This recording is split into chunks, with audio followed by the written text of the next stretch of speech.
स्नातक प्रथम वर्ष के विद्यार्थियों के लिए यह वीडियो है।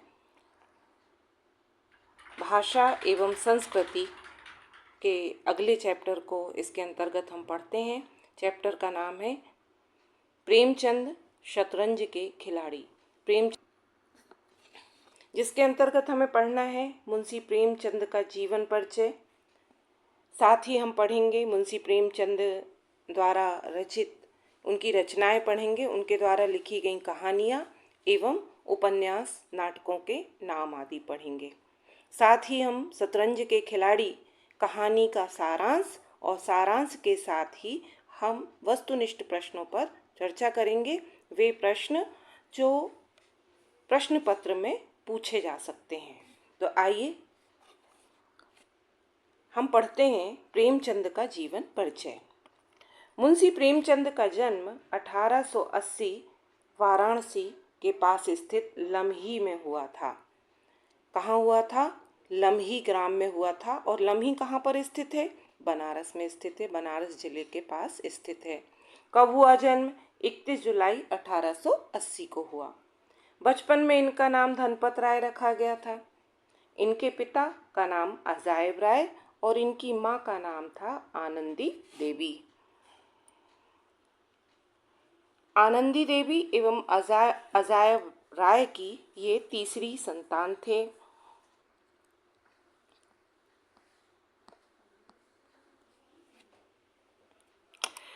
मुंशी प्रेमचंद ने अपनी किस्मत आजमाने के लिए फिल्मों में भी लेखन कार्य किया। उन्होंने 31 मई सन 1934 ईस्वी को ये बम्बई पहुँचे और प्रोडक्शन हाउस अजंता सिनेटॉन के लिए एक पटकथा लेखन की नौकरी स्वीकार की थी।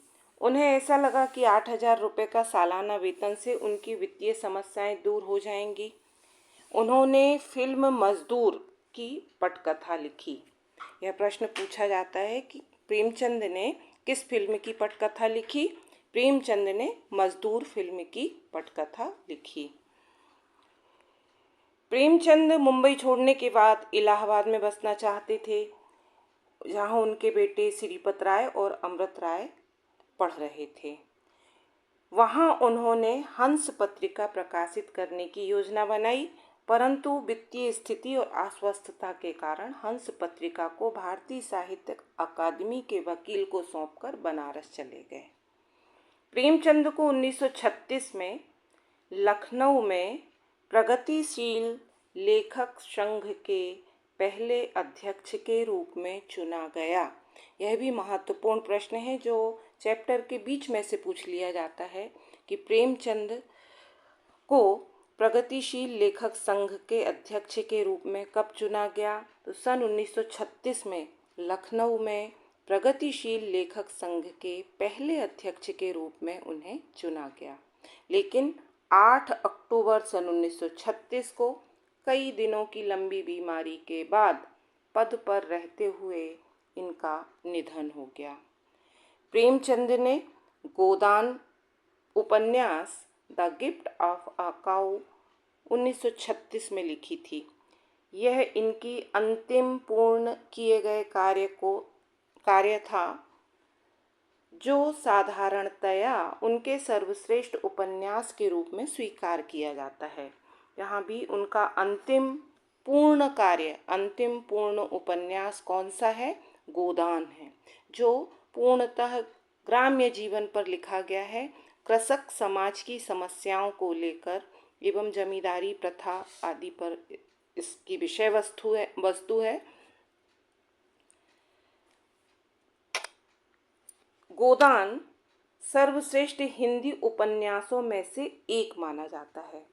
साहित्य अकादमी की भारत की राष्ट्रीय पत्र अकादमी ने उनके सम्मान में 2005 में प्रेमचंद फेलोशिप की स्थापना की।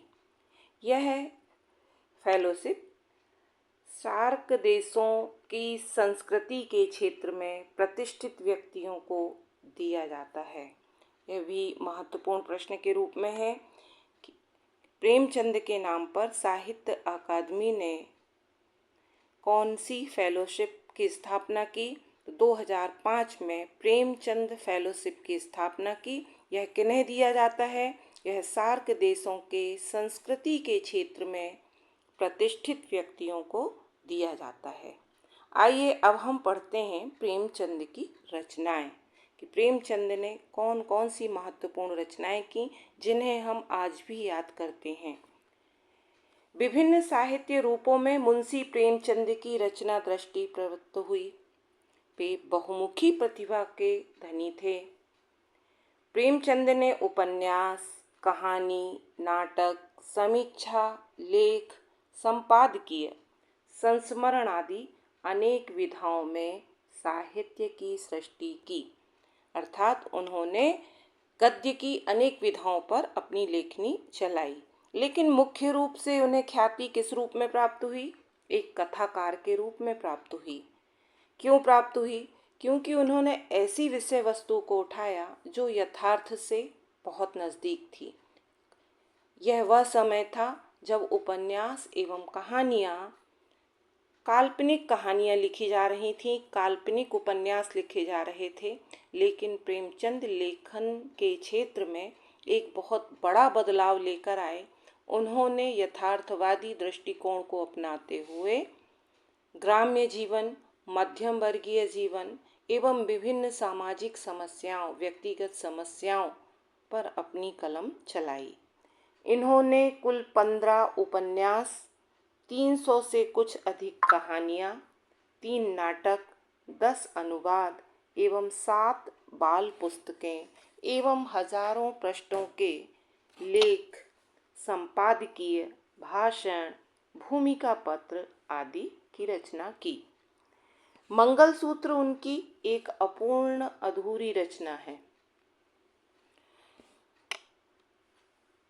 अंग्रेजों के द्वारा उनकी पहली कहानी संग्रह सोझे वतन को जब्त कर लिया गया था, क्योंकि इसमें राष्ट्रवादी कहानियाँ थीं, राष्ट्रभक्ति की कहानियाँ थीं और अंग्रेजों को ऐसा लगता था कि इन रचनाओं को पढ़कर देश में क्रांति और भी भड़क सकती है। अतः उन्होंने सोझे वतन को जब्त कर लिया। उपन्यास, प्रेमचंद ने जिन उपन्यासों की रचना की वो इस प्रकार हैं। असरारे माँ आविद अर्थात देवस्थान रहस्य, उर्दू साप्ताहिक आवाज़े खलक, यह 8 अक्टूबर 1903 से 1 फरवरी 1905 तक प्रकाशित हुआ। उनका प्रसिद्ध उपन्यास है सेवा सदन, जो 1918 में प्रकाशित हुआ। प्रेमाश्रम 1922 में प्रकाशित हुआ। रंगभूमि सन 1925, निर्मला सन 1925, कायाकल्प 1927, प्रतिज्ञा 1927, गवन 1928, कर्मभूमि सन 1932 में एवं गोदान 1936 में प्रकाशित हुआ। और मंगलसूत्र उनका अपूर्ण उपन्यास है। इन्होंने नाटकों की भी रचना की। मुंशी जी ने 3 नाटक लिखे। कितने नाटक लिखे? 3 नाटक लिखे, जिनमें संग्राम, करबला, प्रेम की बेदी प्रमुख हैं। प्रेमचंद ने करीब 300 कहानियाँ लिखी।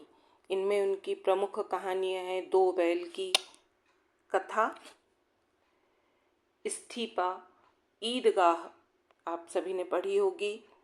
प्रेमचंद ने की कहानी ठाकुर का कुआं, पंच परमेश्वर, नैराश्य लीला, नशा, नेकी, नवी का नीति निर्वाह आदि अनेकों कहानियाँ जो बड़े चाव से पढ़ी जाती थी, इनकी प्रसिद्ध कहानियाँ हैं। आइए अब हम पढ़ते हैं शतरंज के खिलाड़ी कहानी की कथा वस्तु। इसका सारांश पढ़ते हैं। घटनाओं तथा पात्रों के पारस्परिक संयोग से कथा वस्तु का निर्माण होता है। इस कहानी में शतरंज के 2 खिलाड़ियों मिर्जा और मीर के शतरंजी दांवपेच तथा मनः स्थितियों का सजीव चित्रण हुआ है। परंतु कहानी का तथ्य केवल इतना ही नहीं है। इन दोनों खिलाड़ियों के माध्यम से लेखक ने पतनशील समाज की गतिविधियों और विनाश की तस्वीर खींची है। इसलिए लेखक ने इन दोनों पात्रों को वाजिद अली शाह के समय में लखनऊ के वातावरण में उपस्थित किया है और साथ ही इनकी गतिविधियों को सामाजिक गतिविधियों से बार बार जोड़ा है। ये जिस समय और समाज में जी रहे थे उसके अनुकूल ही है, इसलिए इन्हें चित्रित करने के लिए लेखक ने इनके समय के लखनऊ को भी चित्रित किया है।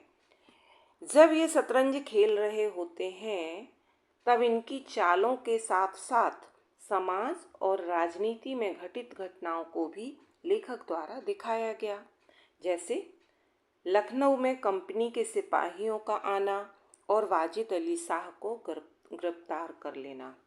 इन बड़ी घटनाओं से दूर रहकर ये शतरंज खेलने में लिप्त रहते हैं।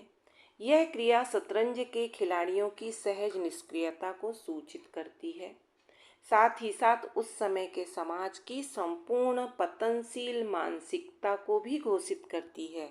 अर्थात जब समाज में विलासिता, मनोरंजन आदि बहुत अधिक बढ़ जाता है, लोगों का राजनीतिक और सामाजिक दायित्व से लोग भटकने लगते हैं, तब समाज किस तरह पतन की ओर जाता है वह इस कहानी में बहुत अच्छे ढंग से देखा जा सकता है। यह कहानी ऐतिहासिक यथार्थ पर आधारित है, क्योंकि इसमें वाजिद अली शाह कंपनी द्वारा उनकी गिरफ्तारी तो ऐतिहासिक सच्चाई ही है। इस काल की सामाजिक और राजनीतिक जीवन की जो तस्वीर प्रस्तुत की गई है, यानी जो परिवेश है, उसमें भी ऐतिहासिक सच्चाई है। मिर्ज़ा और मीर काल्पनिक पात्र होकर भी उस काल की विलासी मनोवृत्ति के सच्चे प्रतिनिधि पात्र हैं। आइए अब पढ़ते हैं हम बहुविकल्पीय प्रश्न। पहला प्रश्न है, मगर आपने उन्हें सिर चढ़ा रखा है, यह मुनासिब नहीं है। इस वाक्य में प्रयुक्त मुहावरे का अर्थ है। मुहावरा है सिर चढ़ा रखना। इसका अर्थ है बहुत लाड़ प्यार से बिगाड़ देना। शतरंज के खिलाड़ी कहानी के लेखक कौन है? प्रेमचंद। निखट्टू शब्द है देशज। शतरंज के खिलाड़ी का उद्देश्य है गुलामी के कारणों के प्रति सचेत करना। घास तो आपके अब्बाजान छीलते होंगे, यहाँ तो पीढ़ियों से शतरंज खेलते चले आ रहे हैं। यह कथन किस ओर संकेत करता है? मीर की प्रतिकार भावना। ले जाकर खाना सिर पर पटक दो, खाएं या कुत्तों को खिलाएं। इस संवाद से बेगम साहिबा की किस विशेषता का पता चलता है? क्रोध। नवाब वाजिद अली शाह ने बंदी बनाए जाने की घटना पर लखनऊ वासियों के व्यवहार को लेखक कहता है प्रतिकार का धैर्य। शतरंज के खिलाड़ी के माध्यम से दिखाया गया है भारतीय शासकों का पतन। मिर्जा साहब में मीर साहब के प्रति प्रतिकार की भावना आती जा रही थी, क्योंकि वे शतरंज के में लगातार हार रहे थे। मीर और मिर्जा शहर से दूर शतरंज खेलने क्यों जाना चाहते थे? शतरंज की लत के आगे उनके लिए कुछ भी महत्वपूर्ण नहीं था। वाजिद अली शाह के बंदी बनाए जाने का मिर्जा और मीर को कोई मलाल नहीं था, क्योंकि शतरंज का बादशाह अधिक महत्वपूर्ण था। मीर और मिर्जा किस वर्ग के थे? उच्च कुलीन वर्ग के। मीर और मिर्जा का चरित्र कैसा है? वर्गीय चरित्र है, क्योंकि ये एक वर्ग विशेष का प्रतिनिधित्व करते हैं, उच्च वर्ग का प्रतिनिधित्व करते हैं। इसलिए मीर और मिर्जा का चरित्र वर्गीय चरित्र है।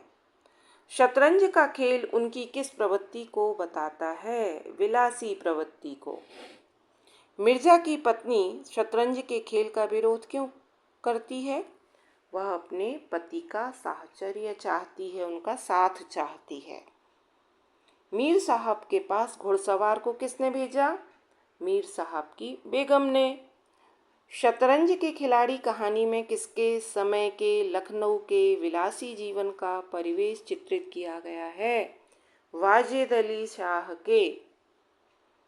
वाजिद अली शाह की गिरफ्तारी पर मिर्जा चिंता क्यों व्यक्त करता है? शतरंज की बाजी हारने की आशंका से। अंग्रेजी सेना का लखनऊ में प्रवेश का क्या कारण था? लखनऊ पर अधिकार करने के लिए अंग्रेजी सेना ने लखनऊ में प्रवेश किया था। मीर और मिर्जा का शतरंज खेलना क्या व्यक्त करता है? उस युग में उच्च वर्गीय लोग विलासिता में डूबे हुए थे। मीर और मिर्जा युद्ध में जाने से क्यों बचना चाहते हैं? मीर और मिर्जा सामाजिक दायित्व बोध के प्रति उदासीन थे, इसलिए वे युद्ध में नहीं जाना चाहते थे। बिना युद्ध किए लखनऊ पर अंग्रेजों का कब्जा करना क्या बताता है? उपर्युक्त सभी। वह समाज पूरी तरह से पतित हो चुका था। लोगों में राष्ट्रीय भावना का अभाव था। समाज का उच्च वर्ग विलासिता में डूबा हुआ था। अतः उपरोक्त सभी होंगे। मुंशी प्रेमचंद का जन्म कब हुआ था? 31 जुलाई 1880 में। मुंशी प्रेमचंद का जन्म किस जिले में हुआ? वाराणसी जिले में। किस गांव में हुआ? लम्ही में हुआ। मुंशी प्रेमचंद ने किस बाल विधवा से शादी की थी? शिवरानी देवी। मुंशी प्रेमचंद ने किस फिल्म की पटकथा लिखी थी? मजदूर फिल्म की पटकथा लिखी थी। बड़ा लती आदमी है, जब आ जाता है तब मजबूर होकर मुझे भी खेलना पड़ता है। कौन किससे कह रहा है? मिर्जा ने अपनी बेगम से कहा। अजी जाइए भी गाजी उद्दीन हैदर के यहाँ बावर्ची काम करते करते उम्र गुजर गई, आज रईस बनने चले हो। किसने कहा? मिर्जा साहब ने मीर से कहा। शतरंज के खिलाड़ी कहानी में दो खिलाड़ियों के शतरंजी दांवपेच तथा मनः स्थिति का सजीव चित्रण हुआ है। उपन्यास सम्राट किसे कहा जाता है? मुंशी प्रेमचंद को। मुंशी प्रेमचंद का कौन सा उपन्यास अपूर्ण था? मंगलसूत्र। ईस्ट इंडिया कंपनी द्वारा बिना प्रतिरोध के वाजिद अली शाह को बंदी बना लेना क्या दर्शाता है? राजनीतिक चेतना का पूर्ण अभाव। शतरंज के खिलाड़ी मुंशी प्रेमचंद की कहानी है। किस तरह की कहानी है? ऐतिहासिक कहानी है, क्योंकि इसकी विषय वस्तु इतिहास से उठाई गई है। वाजिद अली शाह के समय में उच्च वर्ग जनता के धन का उपयोग विलासिता में कर रहा था। शतरंज के खिलाड़ी में गौण पात्र कौन है? मीर तथा मिर्जा की बेगम।